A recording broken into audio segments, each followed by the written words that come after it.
Hello everybody, I'm Gamkasri, Chief Trainer and Coach for NLP Sri Lanka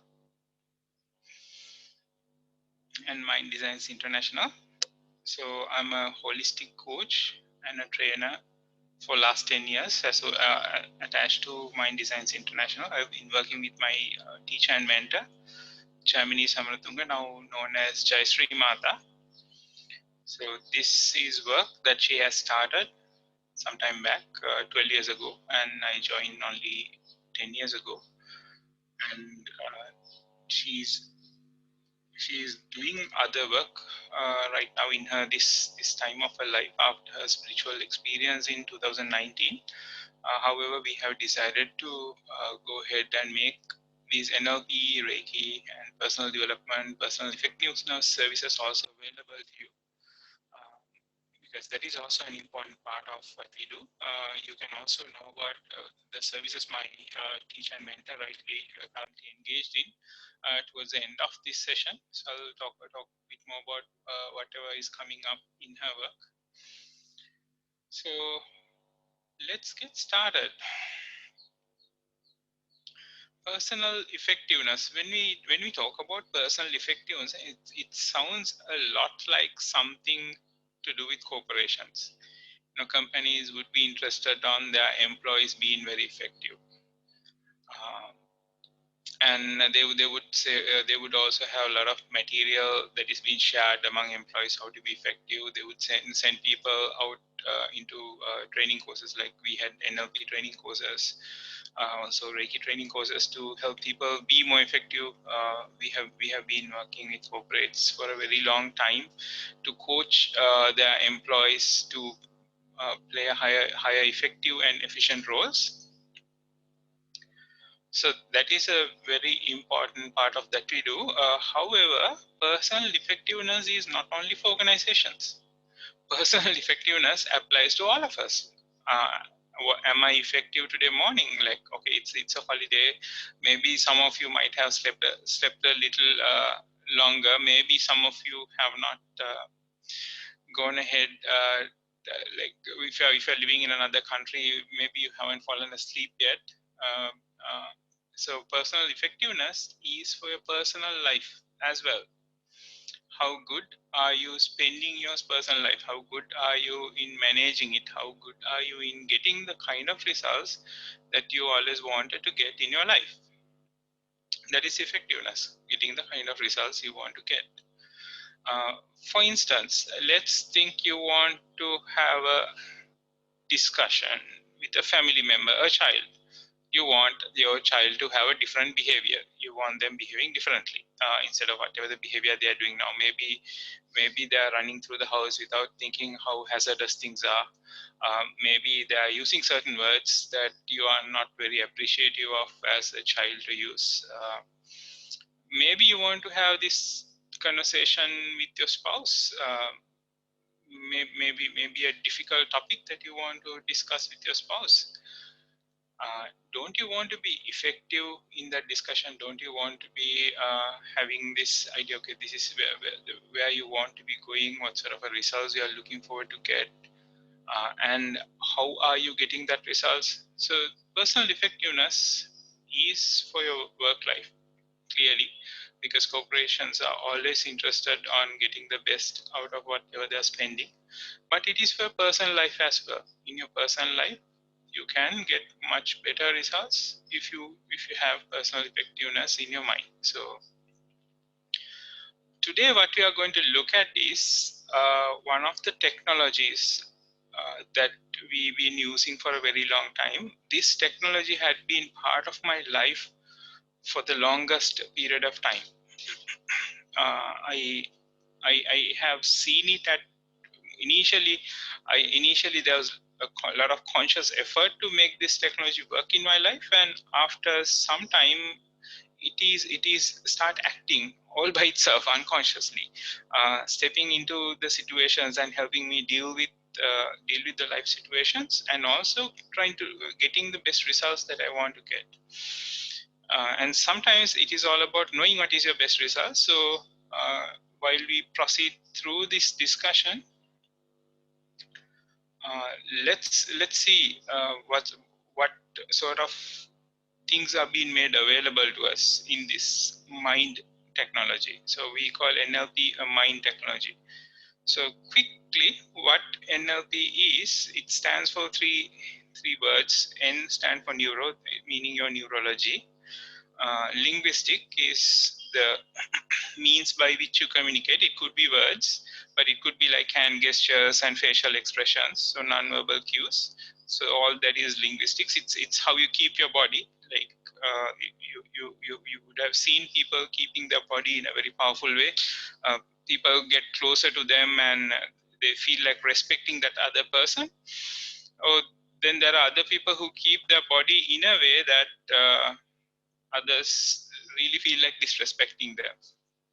So how you keep your body is also part of linguistics. How you use your hand gestures, special expressions, they are also part of linguistics. And what sort of language you use is also part of linguistics. So linguistics is everything that you use to communicate.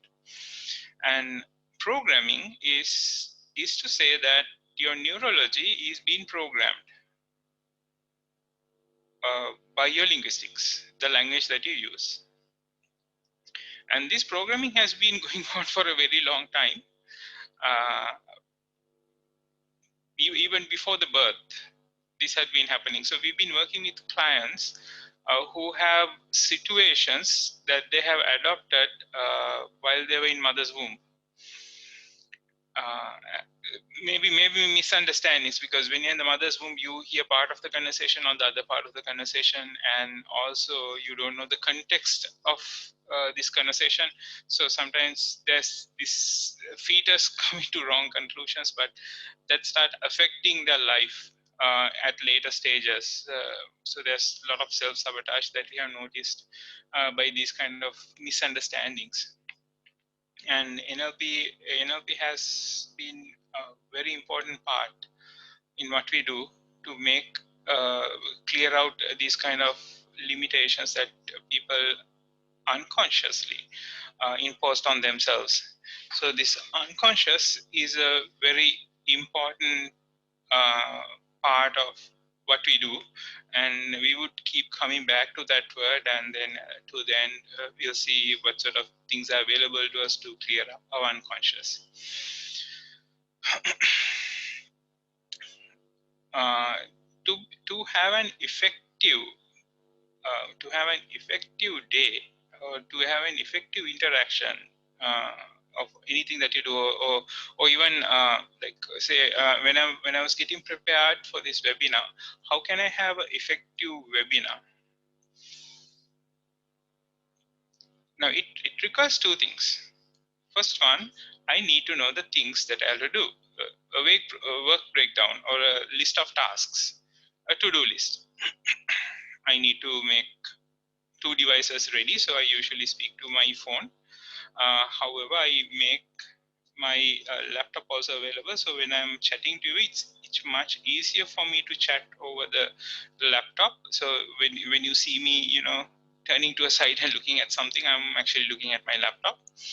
I also have manually written notes available to me, so I know what I want to talk about and what sort of things. So a few things available around me to make this, and all these things I prepare them upfront so that I can have effective uh, conversation. This sort of not a conversation, but eventually when you start asking questions, it will lead to a conversation, but effective webinar, and impart some knowledge that you can immediately start make use in your life. And maybe you would be inspired to take next steps, and go further into these kind of disciplines and learn further, and taking another step, maybe even to share with other people, not only to yourself but also to share with other people. So intention of this is to do that. Now this is an interesting phenomena. Of course, the word intention had been around for a long time, but in NLP uh, we use it heavily. So people call us and ask, okay, I would like to come for coaching with you, and then we ask, what is your intention? what are you trying to achieve by contacting us and coming here? What is the positive result you are looking for? So intention plays a central role in everything NLP, and that would be the starting point for you as well. What is the intention of you joining this webinar? So we have few people joined already, so go ahead and write down something in the chat so that I would know what your intention is. Why are you here? What are you trying to achieve? What are your goals of joining this webinar? So go ahead and give me some suggestions. Uh, so intention in that way is a very basic idea that extremely profound. Anytime if you're going to do something, if you're going to have a discussion with your spouse or a child, ask what my intention is, what I'm trying to achieve. Sometimes the words come out in the wrong way. Sometimes our intention is to communicate the other person that you need to have behavioral change, but since the need for need to communicate this behavioral change comes from a place of pain. Like you would have noticed that, okay, this person is dressing like this or behaving like this in public, and it is bringing shame on me. So the request usually comes from a place of pain for most conversations of lay people. So if somebody is enlightened, it's a different deal. But for most lay people, intentions comes from a painful place. Okay, we have one intention, so let me read it out. My intention is to learn something new from my own students. So this is my teacher, Jayasri Mata, posting it here. Yes, hopefully you would learn a lot today. And Harshini also has the intention. My goal is to build up effectiveness in my communication. Wonderful, beautiful behavior. And understand it well. Beautiful, beautiful intention. So keep that intention on the top of your head, back of your head, Harshini, and pay attention to what we are saying. And you start noticing a lot of things. If you have a pen, book and a pen around you, you can start taking notes as well. So wonderful intention. So coming back to the discussion, usually when we want to have a conversation with another person, conversation comes from a place where we see a need for a change. We see a need for a change in the other person, mostly because, not all the time, but mostly because we realize what the other person is doing is causing some sort of a harm. So it also comes from a place, of pain most of the time. Not for everybody, but most of the time it comes from a place of pain. So unless you clarify your intention of communication, you would end up communicating your pain in a way that causes a tremendous pain to the other person as well. And if you look back in your life, you would start noticing this. And this is lack of intention of your communication.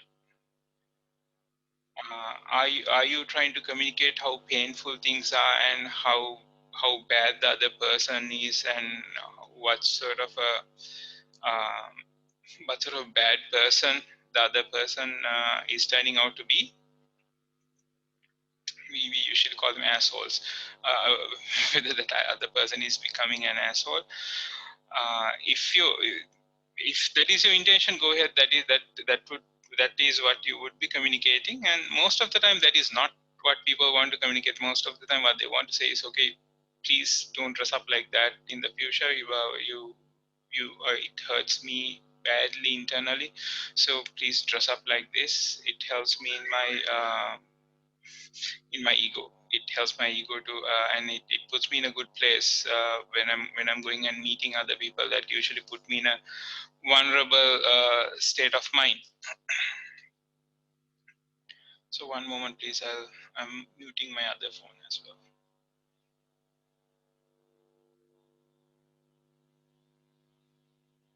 Okay. So that's intention. Check intention every time. Now, We in NLP we take the intention a step further, positive intention. So we say intention is not necessarily you need to check what you're trying to achieve, but to make sure that it is positive, and also how you want to go through that. Do you want to speak to your spouse or your child, or do the webinar, or even cooking, or writing something? How do you want to be doing it? Like, do you want to write it with stress and anger and frustration, or do you want to write it with a smile, blissfulness? This discussion, how do you want to engage in that? Um, do you want both parties to feel good and appreciative at the end of it, or do you want to have a lot of anger and frustration flaring there?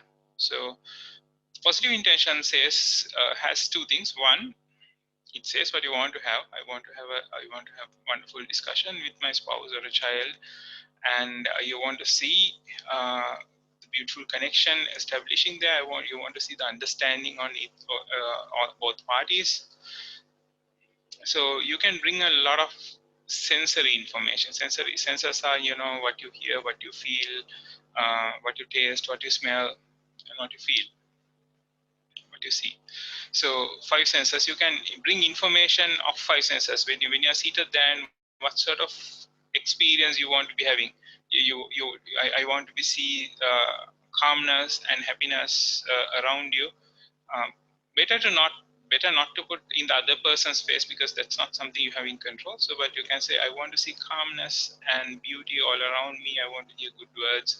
I want to feel very comfortable inside of me, and I want to taste that we are having a really good discussion.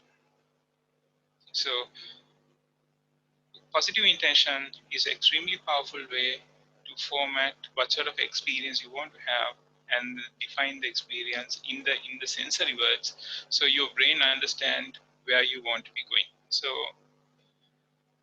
uh, finishing up on that, to-do lists are very important. So you need to have a to-do list. You need to create it. To-do list tells you what you would be doing. It doesn't tell you how you want to be doing. That is where intention and positive intentions comes in. Intention checks what you're trying to achieve. Positive intention says how we are going to achieve it. What sort of emotions need to be present in the work that you do. So that is intention. So I'm referring back to my document, and one thing that you would notice is when you want to make a change like this, when you want to have any sort of a change in life, that is because you notice that there's something undesirable in the present state, or in your life presently, right now, in this moment. You have noticed, okay, this is not desirable. Maybe you always get angry with your children. Maybe the way you communicate. Okay. If I'm to refer back to one of the intention statements we got, to overcome miscommunication and to become a good leader. So this is a beautiful statement. Instead of maybe writing overcome miscommunications, which is not positive, always communicate effectively would be a much better statement there. So always communicate effectively and become a good leader would be very powerful. Would be very powerful intention statement. So if you take something like this, so original sentence says to overcome miscommunication. So I'm always miscommunicating would be an idea that you have in your head, and and it triggers a change process. So whoever taking part in this, this is one of the reasons they are here, to take part, to make a change in the communication process that they are having, and also lead whatever the leading processes that they are engaging. So there's communication processes and leading process, and to make changes of them. The default way I do it in daily basis is not working out. It's not working out. So there's this observation, and maybe there are maybe there are other unexpected um, side effects of communicating in a certain way. Maybe there's animosity of people towards you. So what in NLP, how we understand this situation is, we say whatever you're going through now, we call it the present state, and where you want to be, we call it the desired state. So PS is present state, DS is desired state. So in most of the NLP communications, next to intention, most of the time what you would hear is PS and DS. What is your present state? PS to DS. Where you are, where you want to be. Where you are, where you want to be. Now, a really good question is, why are you not there? You know what is going on, and you don't, for whatever the reason, you don't like it. And you have decided, okay, instead of this, I want that other thing. And right now you don't have it. You have decided what you wanted to have. And something like good communication does not involve any money or any other external resources. It's all inside of you. And if you don't have it, then the question is why? Why don't you have it? Why don't you seem to have it right now? Two possibilities: either you already have it, but you are not being aware of it. But most of the time, there is some internal block. Something inside of you is blocking you from having it. It could be a belief, it could be a value, it could be a personality thing. We call it the meta programs. It could be your total identity, how you identify yourself as, would have a play there. We call these interferences. And what we do with NLP and all the other technologies, mind technologies, is to work on these interferences and add internal resources so that you can overcome these interferences and get from your present state that you don't really like a lot to the desired state. Now, here's a neat trick. Your life need not to be bad for you to decide my present state is not very good. Maybe you're getting really good results, but if you look around, you would be inspired by other people who are getting even better results. So you can choose to have much better results in the future, not because current state is bad, but you are seeing much more desirable state somewhere else. So change need not to be triggered by pain. Don't wait for pain to trigger your change. Rather, trigger the change based on inspiration. Be inspired by something and then make the changes. So this process of identifying where you are right now, where you want to be, what is blocking you from having it, and figuring out what sort of resources that you need. We call it the success formula. If you want to be successful, you need to follow this formula. You need to know your PS, DS, interferences, and what you're missing, what resources are causing these interferences, and what do you need to dissolve these interferences. So from the participant today, I would like to ask, okay, is there a desired state that you have? Like, if you can, go ahead and let us know what are your present states and what are your desired states. Select one thing, but when you get started on it, you can start applying the same principles for many things in your life. Identify a lot of desired states in your life. So those would be the seed for the goals that you can have in life. Goals needs to be much more refined. We'll be talking about what sort of things you can do with goals towards the end of this discussion. But identifying that there's a desired state, and where you are right now, your present state, and having some idea about what is interfering you from having that would be a pretty awesome place for you to be. All right, so we are somewhere here, and this one thing you might have noticed is this system is very interesting. It is made out of things that is geared towards your getting results. And one of the questions is how this came to be. How old is this? This system is actually 40 years old. It is developed in 1970s, so it's quite old. However, the founders are still alive. Then they are doing a lot of work, and not only the founders, the people who created, two people who created this, but also there are other developers who keep people who keep adding to the knowledge to the system. So how it all turned out to be was there were a few important people in 1970s who were very curious about what's going on in the mind of people, how it works, and I like it. It was like a wave at that time, trending thing. At the end, and I think it was a really good thing. The internet was not there, and television was there, but not to this addictive level. So people had a lot of time to do important stuff, and these people were obsessed by one question, and that question is, how is these successful people are successful?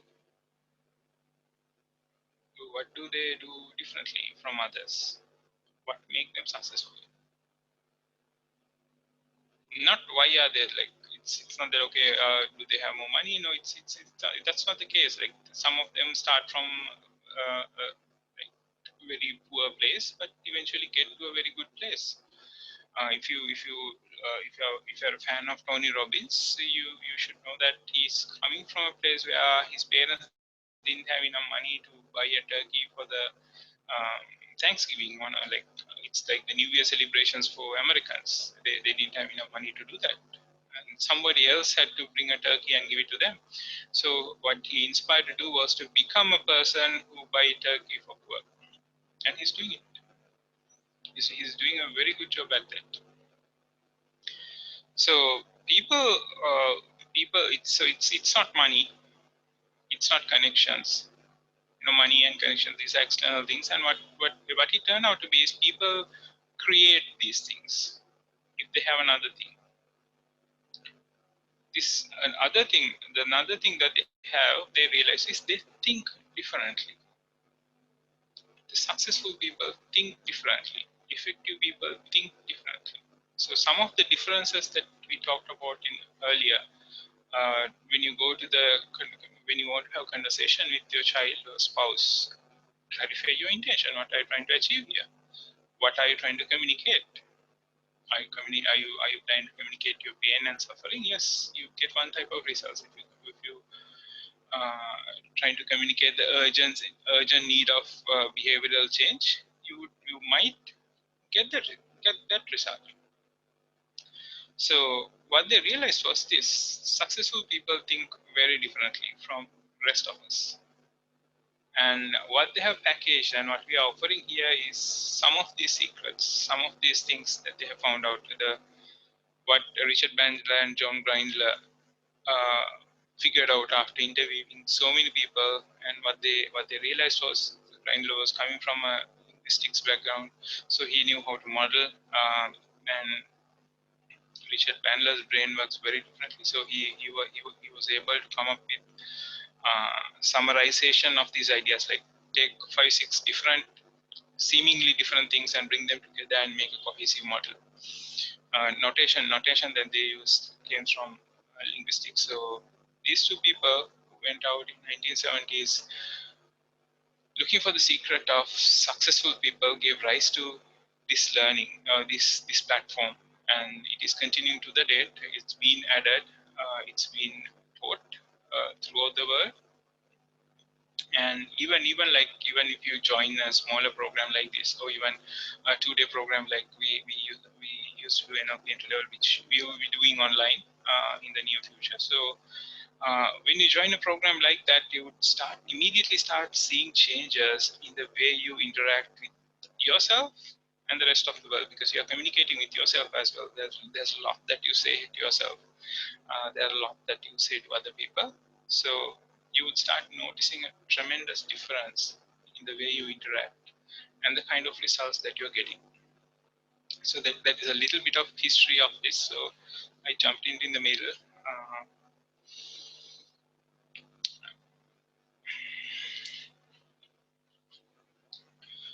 And another thing that these two gentlemen figured out in their journey was There are little beliefs that these people have, these successful people have.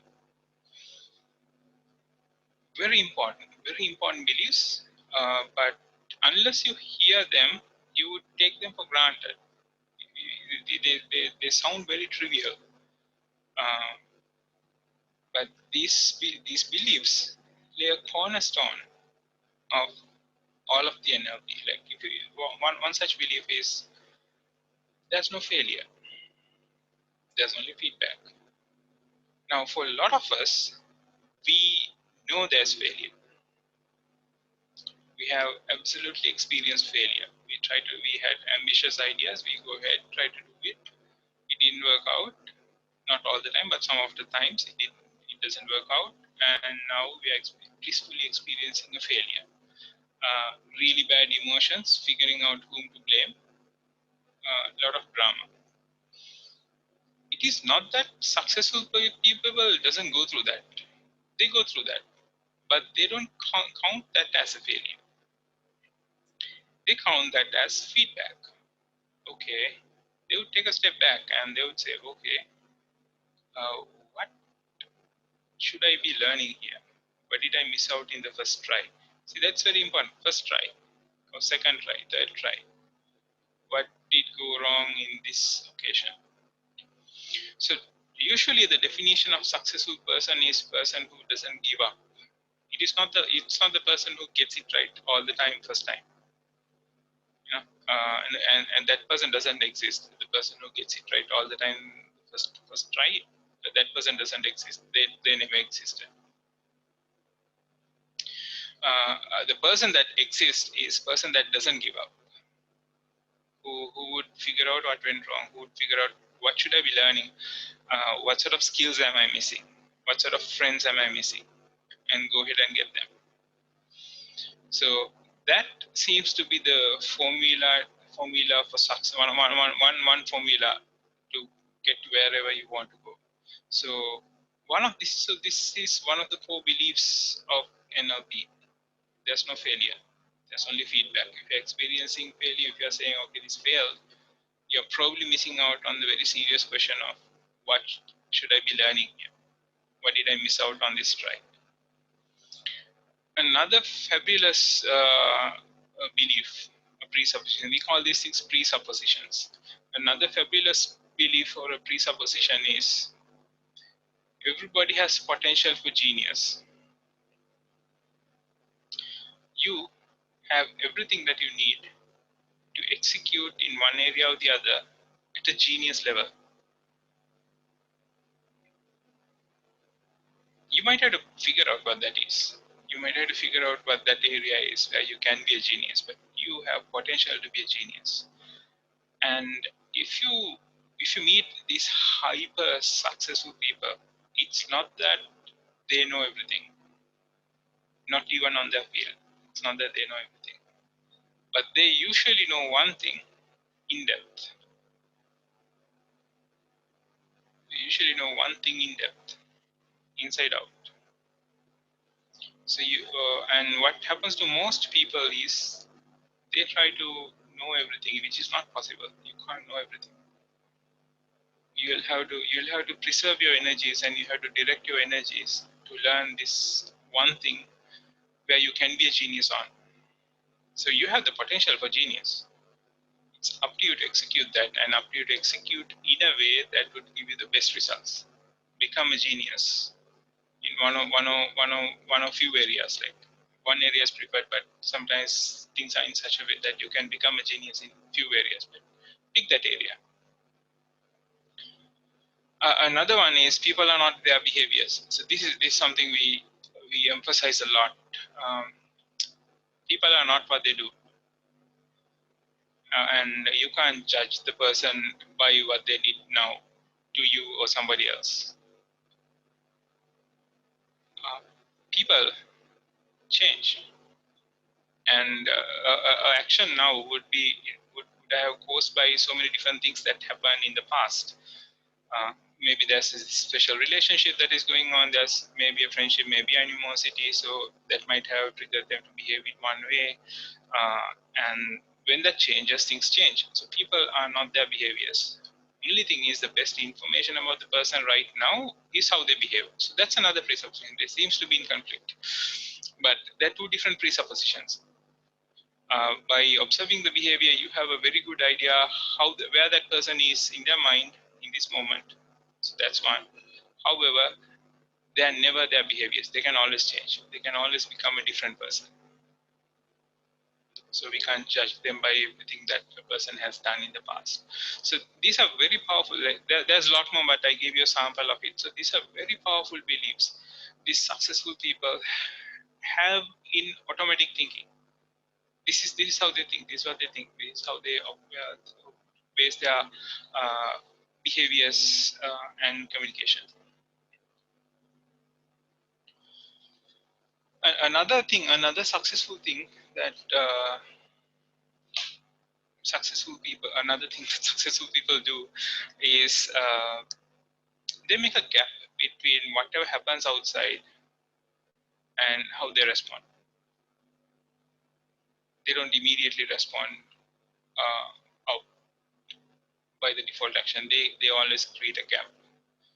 So there's the gap between your stimulus and your response is your responsibility. So this is from Stephen Covey. So I might have put that on our discussion forum. Interesting thing is how you make that gap. What is in the gap? How you make that gap? What are the tools and techniques available in that situation? So in NLP we have a process called NLP communication model. So NLP communication model in detail explains what happens when you hear, feel, see, smell something, and then the process that it goes through till we show a behavior towards that. That behavior could be that we are not even moving. We are not considering that to be important thing. Or that behavior could be we jump up with elation and happiness, or we would be enraged and get into a major fight. So NLP communication model shows how that comes to be. And one of the very important things that you can do to make this gap is to make a physiological change. So if you're in a situation and if you're getting emotional, it could be good emotions, it could be bad emotions, but if you feel that this is not the time for me to be emotional, just get up, move about, do something. So that's one of the things you can do. That's one of the factors that you can easily control in the NLP communication model to make the gap. But there are other much effective ways. Like for instance, assume that you continue to face that. You continue to face this situation over a year, and maybe it's happening in your marriage or the workplace. So there's this continuous trigger, and then you'll have to change something more long term, because standing up and going somewhere else is a short term solution. It happens to uh, diffuse temporarily. But what about the long-term change? The long-term change required changes in your unconscious mind. So yeah, we are referring back to unconscious mind again. So there are many methods to change your unconscious mind, and what in your unconscious mind you will have to change also is quite clear in the NLP communication model. So, but I don't have a slide for it today, and NLP communication by itself, a model by itself, would take about 2-3 hours to fully explain. However, one thing, if you take one thing home, is that if you're getting into emotions, and if you don't want that happening, make a physiological change. Take responsibility to make a physiological change, because nobody else can make that change for you. You have to make that change. Others can ask you to go, let's go out, but you can choose not to go out, not to stand. So you have to take the responsibility for that.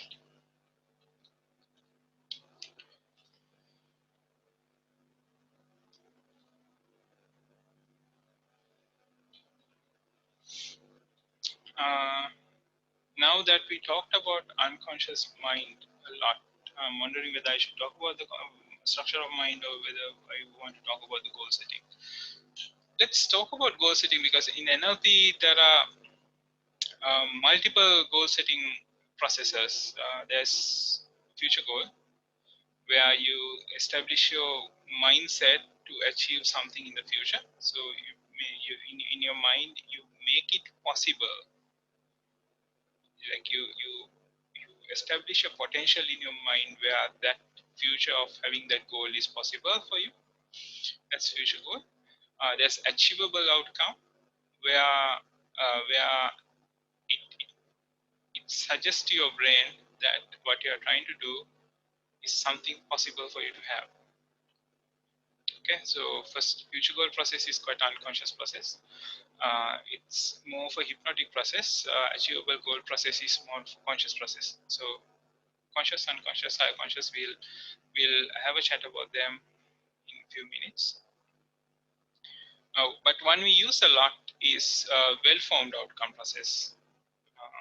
And that's what we're teaching other people as well, because others who are a little bit more advanced than well-formed outcomes. And the first question of well-formed outcomes is what people usually get wrong. So the first question is, what specifically do you want to have? What specifically do you want to have in life? Okay. If you want to have a go at it, just type in something, select area of your life and figure out what specifically do you want to have. So two things that people do is, first, some people say what they don't want to have. I don't want to have stress. so that's not a goal. that, that's not specific. And it's a not thing. It's what you don't want to have. But the question is, what specifically do you want to have? I don't want to be poor. I don't want to have stress. I don't want to be fighting all the time. So these are not goals. You can't have them. Nobody ever managed to have them. And then people would write generic things, general things. I want to be happy. I want to have a lot of money. I want a promotion. I want a salary increment. I want to settle down. See, these are general things. They are not specific. This is the second problem. So how can you be specific, and why you should be specific? Mainly because you can't solve general problems. If something is defined in a general way, it cannot be solved. uh, it need to be specific. With it could be that with my this friend, XYZ friend, when they say these words, I get triggered, and instead of that, what I want to do is to smile and continue the conversation with them, knowing that they did not mean any harm. Now, there's a lot of knots in that, but that is extremely specific. That sentence is extremely specific. It boils down, I want to be happy, I want to have a good like, okay, let's take this.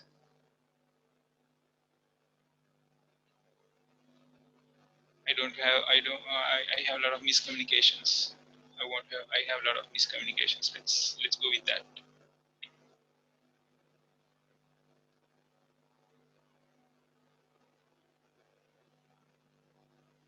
Now what that says is some missing how, like, what I say, other people, when I say something, other people understand something else. And so that's a not statement. I don't want to have miscommunication. So what do you want to have? I want others to understand what I say all the time. That is a general statement. So that's a positive statement. That's a general statement. How you can make it specific is in staff meetings, or when I have one-to-one discussions with my subordinates, or when I have one-to-one discussions with my peers or my boss. I want to make sure that other person fully understood what I say, and I want to try it out in tomorrow meeting with my XYZ subordinate. My XYZ subordinate should understand everything I said clearly. So that is a solvable problem, because the number of parameters you will have to control is very different. You can prepare for the meeting upfront. You can select the phrases. You can remember what sort of phrases gave way to ambiguity, miscommunication in the previous occasion. So now you can work on those phrases. You can use different phrases. You can make use of techniques that are needed to verify the understanding. So one of my favorite is to ask people, what did you understand? Can you tell me what we just discussed? What is the process that you're going to take? So then you get feedback, and then we refer back. If what you heard is not what you wanted to communicate, we take it as feedback. So what you said was not understood properly. Now you have opportunity to act differently, tell it differently. Maybe you would say the same thing. Know what, instead of point 3, this is what I wanted you to do, and you get the results. Maybe you would communicate much differently. Maybe they need to see a picture, because like in NLP we talk about this as well. There are some people who think in pictures very well. There are some people who think in words, the sounds and harmonies and all very well.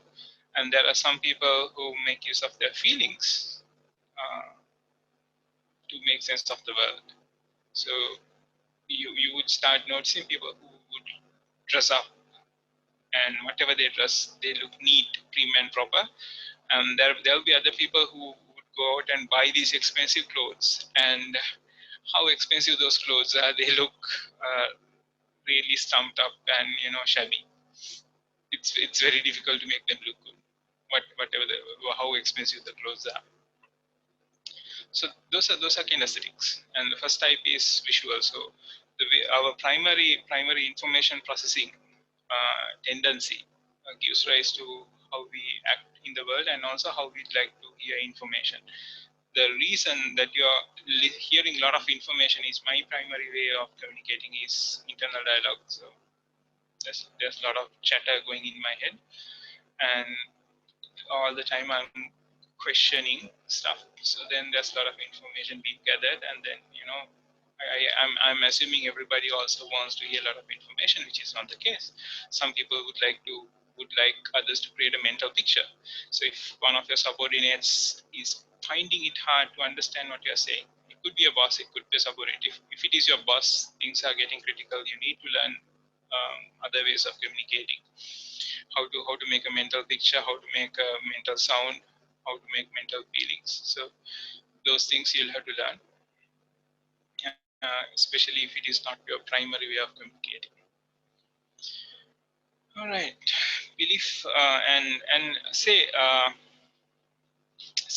when I say something like, okay, you need to learn to communicate differently in a language, and if you have zero experience in communicating in a way that other people can make a picture in their head, you would get a thought like, I can't do that. It's not possible for me. We call these things beliefs. Beliefs play a major role in your life of what you can have and what you cannot have. As Henry Ford said, if you think you can, or if you think you can't, you're right. Both cases, you're absolutely right. The moment you start something and say, okay, I can't do this, you become unable to do that. Similarly, if you start something and if you feel that I'm going to do this, it's possible for me, you are going to figure out how to do it. So beliefs play an extremely powerful role in our life. And for most people, their beliefs, they think they're true. Like one of the beliefs that I've been holding on to for the longest time is I'm an introvert, so I don't like to talk to public. And then I found a job. I became a software engineer, because software engineers rarely have to talk to other people. But then I got promoted and became technical lead, sort of a team lead position where I would guide and mentor other people. That's a lot of talking. So, uh, and holding on to a belief like I'm introvert, I'm not good in communicating was not very useful after about 2 years into my career. So I had to learn, no, communicating is also fun. A change of my beliefs, how to make it fun. So at that time, I didn't know NLP, so I had to watch other people who are really good in communicating, the kind of things they do, and how these people who are effortlessly communicating ideas, getting buy-in, you pay attention to that, and it's not that hard. It's quite easy. It's quite easy if you know how to do it. So this lays two canons of NLP. First one, belief change. In NLP, we use two powerful techniques to change beliefs. Transcendental inquiry, which verifies whether what you're believing is actually true or not, and whether you have acted in the reverse belief for a long time. Other belief change mechanism is based on submodalities. Submodalities is the primary broken down details of your five senses. Like when you see something, when you're seeing something, and if you try to say, like, if you look at something in front of you, and if you close your eyes, you can see image of that. But does it have the same colors, or are you seeing it in black and white? And what you saw outside is color. You might see it in black and white. You might see it not in the exact representation of colors, and you might see it in a different location. So things like color, location, brightness, intensity. Do you see everything around? So these are called submodalities. And interestingly, I have seen submodalities only in NLP. I haven't seen it anywhere else. So this extremely powerful tool is available only for NLP people who have learned NLP or people who learn from NLP people. And second way of changing beliefs is based on submodality change. So most of the time we teach the transcendental inquiry because one, it is really fun to go through that process. Second, it's quite easy to teach, but NLP based belief change process is extremely powerful. It works like clockwork to deliver results. So two belief change processes in NLP as well, to have empowering beliefs towards what you want to have in life. So coming back, what I promised, unconscious mind, conscious mind, and superconscious mind, high conscious mind. So conscious mind is a part of your mind that you do to do regular reasoning and analysis. Reasoning and analysis. It's not the mind, like some people say it's the mind that we use day to day. No, it's not the mind we use day to day, because your unconscious mind drives 90% of your behavior. It's like let me see, the way I hold my cup, you're not thinking, okay, I'm going to hold my cup like this. You're not thinking that. That just happens. When you say that just happens, that says that there's something inside, there's a part of you that knows how to do it. And there's a part of you know whether it has water or not, and how much of strength that you need to give to lift it. Like when this is quite a light bottle, so if there's no water in that, the amount of effort I'll have to put is much lesser than if I had to raise it to when it has water. And you're not thinking about it. You can think about it. You can have the glass or the cup on the floor, and you can try to lift it a little. You can try to lift it a little. Oh yeah, there's little heavy, so I'm going to grasp it strongly and raise it. You can think that, but you don't.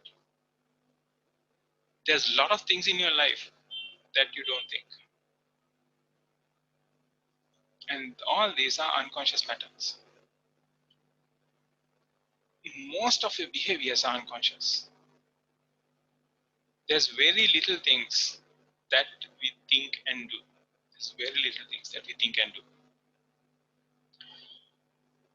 And those things are the things that we don't either have unconscious pattern, or things that you have decided, okay, let me think through what is going on here. So you have made a decision to think. So it's very important that you have unconscious mind in your side, because unconscious mind works with the law of least resistance. In other words, unconscious mind always do the easiest thing it can do. When we say this, people sometimes go, "Oh my God, that's so awesome! I'm going to always act unconsciously." No, I said unconscious mind does what is easiest for it to do, not the best thing it can. Unconscious mind rarely works for your highest good or anybody else's highest good. It does the easiest thing to do, and that's why if you get annoyed with somebody, you would shout at them so that they would go away. Unconscious mind doesn't care about your future relationship with that person, because it is just solving the current problem. So it doesn't care about the highest good, unless you have unconscious patterns to think of highest good. Unless your unconscious patterns are programmed in that way to think of highest good. Now, why do we seems to have so much negativity in our unconscious mind? Why do we get so much negativity from our unconscious mind? And it seems to unconscious mind always seems to sabotage things. Like it's because all the fear and anger and frustration and all that we experience in life. Because unconscious mind is also the domain of your emotions, so that comes from unconscious mind. The reason is that is how we have been conditioned from our younger days. It's very rarely a child get only the positive nurturing. Things happen around them. Things happen around a child that put a lot of fear, frustration, anger in them, and then we bottle it up. We put it in our life bag and start carrying this humongously large pain and suffering baggage with us. Like wherever we go, we are carrying this bag of pain. And when appropriate, we pick one thing out from that, and we share that we share the curse of this unhappiness with all the loved ones around us. So that's why we have so much pain with loved ones, because they are the easiest people that we can share our pain with. Like we rarely share the pain with strangers. There are people who do, but very rarely, because that requires a lot of mindlessness, of serious lack of consequence for a person to share their pain and suffering uh, with strangers in a way that would cause a lot of pain and suffering for them, because we don't know how they would turn out and what sort of response we get. So there is conscious and unconscious mind. Conscious mind is your reasoning mind, your decision-making reasoning mind. When you say I'm going to think about this, you're going to engage your conscious mind, and that is usually active less than 10% of the time. Most of the time, you're acting based on your unconscious mind, and the nature of unconscious mind is few. One, it's a domain of emotions. Two, so all the emotions comes from there. That's why you don't know when you are getting emotions, and you have very less control over consciously controlling the emotions. Like when you are after a certain point, like if you're getting angry, a lot of people know they're getting angry. I don't want to be angry. I don't want to be angry. I don't, and then you do the whole anger thing. Oh, I don't want to cry now. I don't want to cry now, and then you cry. So because unconscious mind is a tremendous force. It's like a tsunami. Conscious mind can't control that consciously. However, unconscious mind keep listening to the conscious mind, and that's how we change it.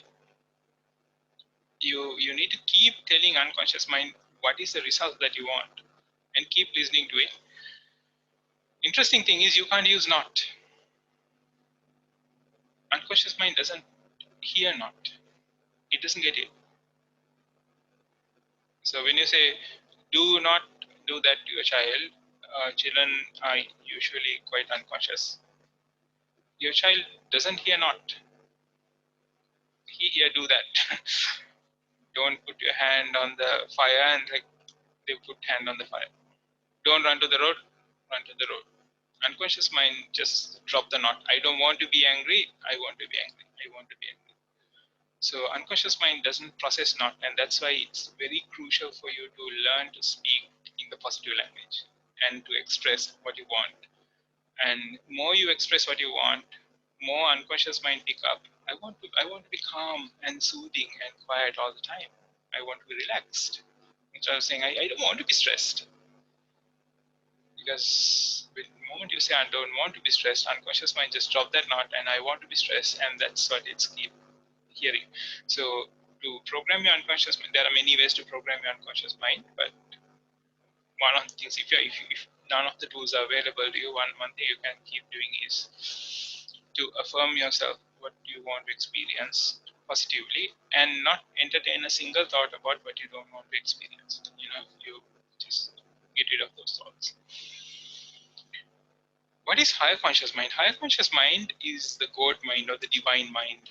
It's a part of yourself that knows what's your purpose, where you want to be, what sort of life that you can have. That is higher conscious mind. And higher conscious mind is not always active. It is active only when you are in a certain mind state, like relaxed, comfortable, calm, and willing to receive guidance, that sort of a state. You can activate your high conscious mind and receive guidance. The important thing that you have to remember is that high conscious mind is always active, but most of the time we are not tapping it. High conscious mind is extremely large, extremely powerful part of you that you rarely access, because that access comes through subconscious mind. And subconscious, if you are in turmoil most of the time, then that door is closed from the subconscious mind side. So high conscious mind cannot send the messages unless you create the path, ask for the message. It cannot send you the information, because high conscious mind is always doing, unconscious mind is always doing its thing. So what are the other ways of clearing your unconscious mind, clearing this baggage that you're carrying around? How can you have a unconscious mind that is, always focused on possibilities, always, because 90% of the time, unconscious mind is active and doing its thing. And most of the time, what it does is the easiest thing that it can do, not the best thing. Unless we have programmed it with the best things. How can you do that?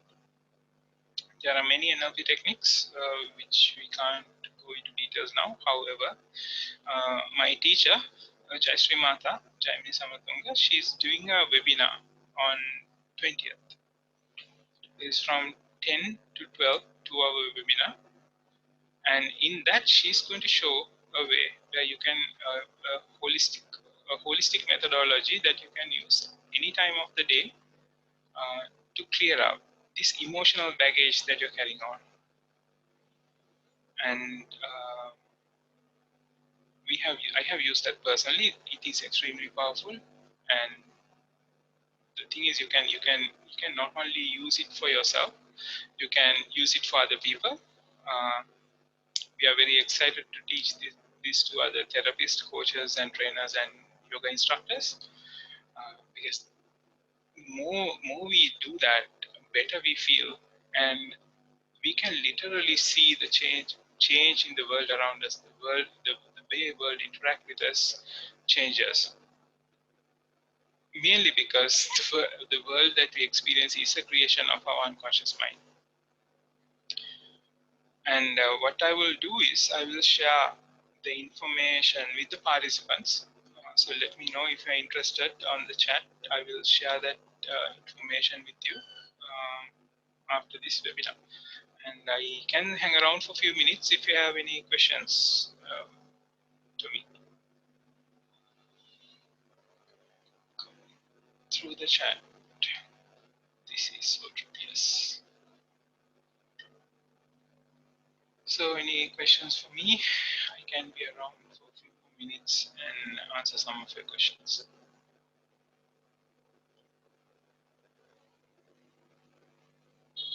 All right then.